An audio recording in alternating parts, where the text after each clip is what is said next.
Ladies and gentlemen, welcome back to the continued coverage of the Russia-Ukraine crisis. It seems as though Putin and the Ukrainian president are both open to negotiations. So without any further ado, we are going to listen to two very short videos about, both of them being open to negotiations. Chinese Foreign Ministry confirmed that President Putin told President Xi on a phone call that he is willing to hold negotiations with Ukraine. The ministry added that President Xi told Putin that he backed the Russian leader resolving this issue through negotiations, and that he repeated China's long-held stance that it's very important for one country to respect another country's sovereignty. Now, so far, I find that very hilarious as Mr. Z, I'm assuming is how you say his name, says he respects other nations' sovereignty, as he is literally doing the same thing to Africa, Taiwan, and I don't know if it's done in Hong Kong yet, but Hong Kong as well. I find that hilarious. China has been showing a lot of support for Russia, essentially refraining from calling Russia's attack on Ukraine an invasion. At the same time, recently, China has been increasingly showing a certain level of discomfort with Russia's move because, as President Xi has suggested, this move really seems to breach a core tenet of China's foreign policy, and that is non-interference in other states' sovereignty. Kelly? And we wonder, Eunice, how this discomfort China's feeling about Russia's move, how that will impact its take on Western sanctions. And we just heard from Goldman's Jeff Curry, China's not even buying a lot of physical commodities from Russia at the moment. I kind of like what China's doing. China hasn't condemned Russia and caused more escalation. China has not supported Russia and has, without verbally saying it, still, according to what they are saying, imposed these financial sanctions that the rest of the world has made so public and so easy to create more drama between the countries. So I honestly respect, I believe, President Xi of China for kind of the way he's going about this, even though a lot of it is hypocritical. Yeah, and it's interesting because there are some reports tonight that some of the Chinese state banks have stopped issuing U.S. dollar-denominated letters of credit for purchases of Russian commodities. And so that really indicates some of the limits that China will go for assistance. Up till now, the signaling from China has been that it's willing to help Russia kind of navigate through some of these Western sanctions, with announcements about new energy deals that were signed between President Putin and President Xi during the Winter Olympics. And then yesterday, an announcement of an expansion of the import of Russian wheat. However, the analysts that I speak to say that even though China could do more to make things a little bit easier on Russia, for example, on the currency, making it a bit more convertible at a speedier pace in order to allow for more non-U.S. dollars. I don't know if is he helping Russia? I don't know. Doesn't sound like it. I mean, if he's following through with those wheat and energy deals, he is, right? I think he's making it harder for Russia. I think that's what they're saying currency exchange-wise. We're going to have to do more research, but I think she just said that they also made deals during the 2020 Olympics that Z plans to follow through on, buying Russian wheat and using their energy, which would divert a lot of Europe's resources, honestly. That's going to be interesting to unfold. Denominated trade. That China, at the end of the day, is going to do what's best for China. So it won't necessarily be making a whole lot of moves, say, for example, on the currency, with so many domestic issues that the Chinese are worried about. Honestly, I respect that, too. It makes me almost want to move to China. And I know that's crazy because we bash China. This is our next video about President Zelensky talking about meeting with Putin. I'm sure they really appreciated that. I'm just kidding. But I respect President Z for that. I believe our country should do more of what he just said and focus on our domestic issues.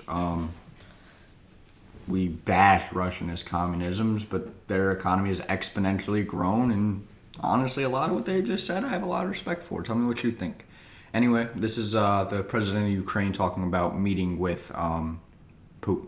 Хочу еще раз обратиться к президенту Российской Федерации. По всей территории Украины идут бои. Давайте садиться за стол переговоров, чтобы остановить гибель людей. Європа має достатню силу, щоб зупинити цю агресію, щоб далі очікувати від європейських держав. Анулювання віз для росіян, відключення від СВІФТу, повна ізоляція Росії, відкликання послів, нафтове ембарго, закриття неба. Сьогодні все це має бути на столі, бо йде. So he's legit asking Europe to remove all Russian citizens' visas around the world. That's kind of Nazi-like, I would almost argue. Is he asking for them to be removed around the whole world? Well, visas are like, if a Russian came here to work, they would get a work visa to stay in America because they're allowed to be in America and work. And if he's calling for visas to be revoked, he's calling for people to be sent back to Did Russia. he say revoked? Because I thought he was saying you should go back a little bit. Because Is the cessation of visas for Russians. Oh. So that's exactly what he's saying. An oil embargo, which is great for the United States economy, not being talked about enough. Closed airspace and full isolation of Russia. This dude's legit trying to cut Russia off from the world and watch it starve itself to death.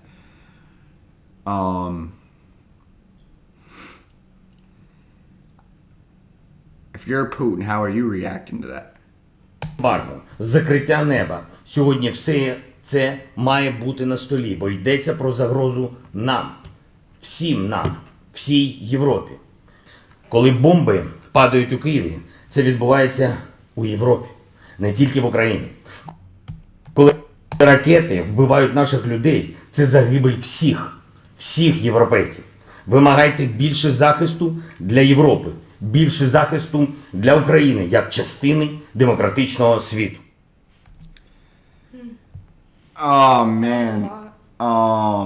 That was a succinct minute, Mr. President Zelensky.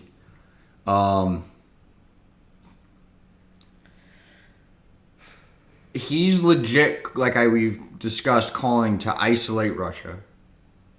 He did say he was open to talks, but I feel like the sides of the table are so off base of what each is demanding that talks are very unlikely. Putin doesn't want this guy alive anymore. That's his number one demand, and he wants the Ukrainian army to lay down its arms. This guy wants They're Europe not to... gonna do. Hell no. They're so strong out. They're gonna win and fight for Ukraine. Yeah, they're gonna die fighting for it. They are. And I don't blame them. I don't either. It's just really heartbreaking. And I mean, he's, you know... I don't think there's ever gonna be a conversation that the two of them have to where this is just gonna end. Like, he's already bombed so much of Ukraine that there's not really a, oh yeah, we'll just hop on over to Russia. We're cool now. Like, there's not gonna be a. Well, the demand sheets, if you just lay them out next to each other, are so opposite. One wants to be a part of NATO in the democratic world and cut itself off from Russia, being President Zelensky of Ukraine. And the other one wants President Zelensky dead, wants Ukraine to still be the sister country of Russia, and wants its damn property back. In a slight extent, I know he would keep the sovereignty, but the last president was really Putin's puppet, quote unquote, and really did provide Russia with a second part of the Soviet Union in a sense. So negotiations, I don't feel like you said they're very realistic. Yeah. I think it's a little bit late for that. If Europe and the world follows those demands, I feel like escalation is imminent. Yeah.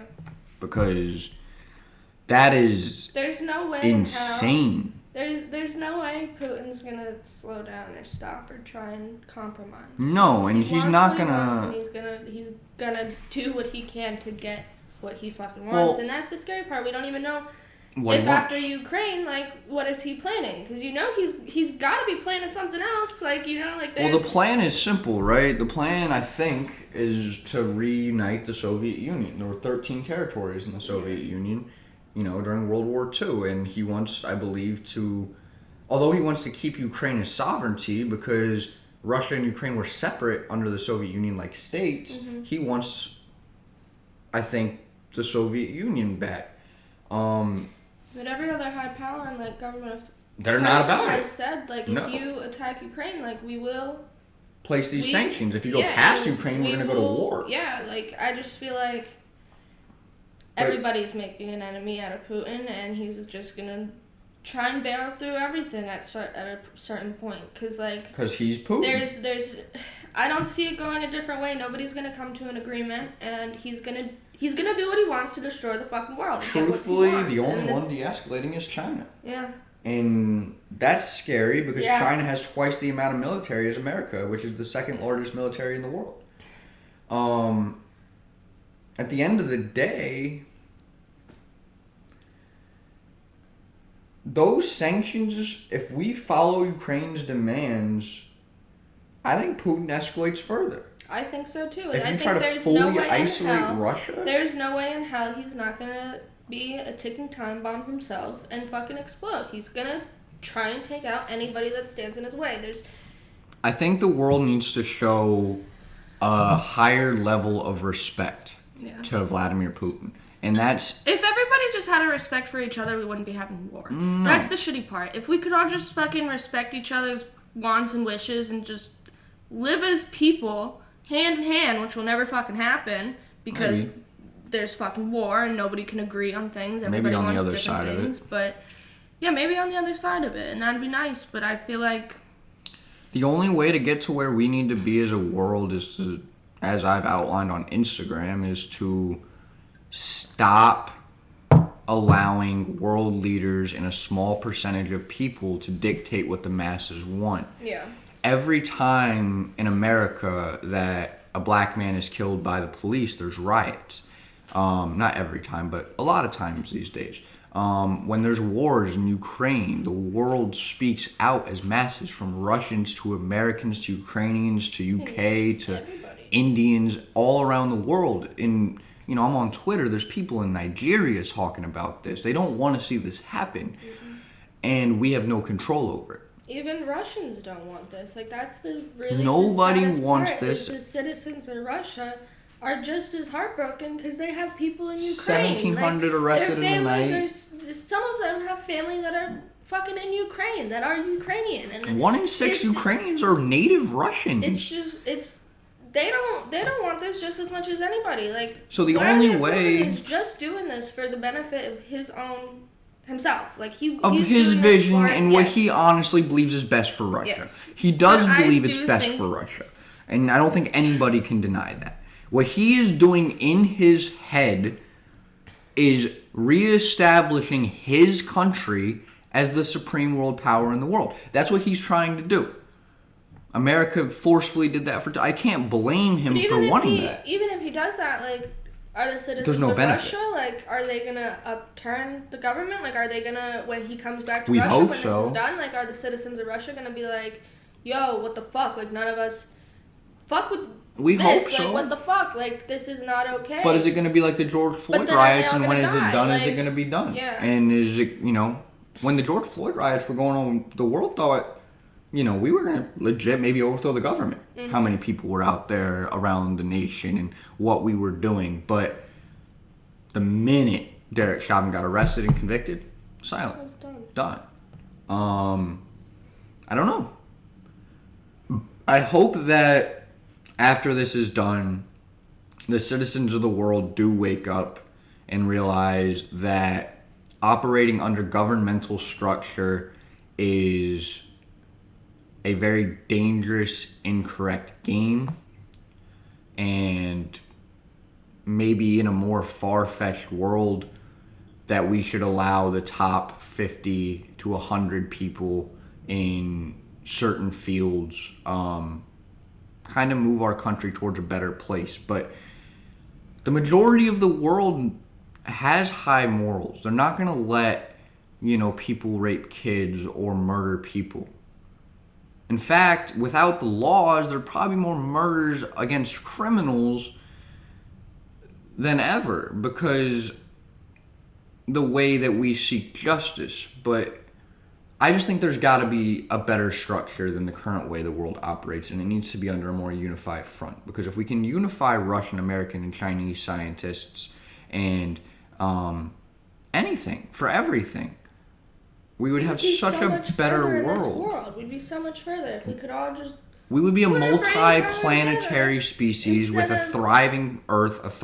We'd be rebuilding Mars' atmosphere at this point, and we could potentially start looking at going to new galaxies in a few hundred years. So that way, when this Milky Way does collapse, whenever that is, maybe humanity doesn't have to end this time. But unfortunately, we don't put our brain power together. We'd rather fight each other, man. Everybody wants to be the first. America was the first on fucking the moon, Mars, whatever the fuck. They all want to be the first. Russia was the first on the moon. Well, they sent that shit to the moon. We had the first human on the moon. I'm just saying, everybody wants to do it. But everyone wants to be number one, but no one then wants to let humans just live a good life. It's sad. Anyway, we've taken up enough of your time in this video. We got more videos to make. We'll see you soon.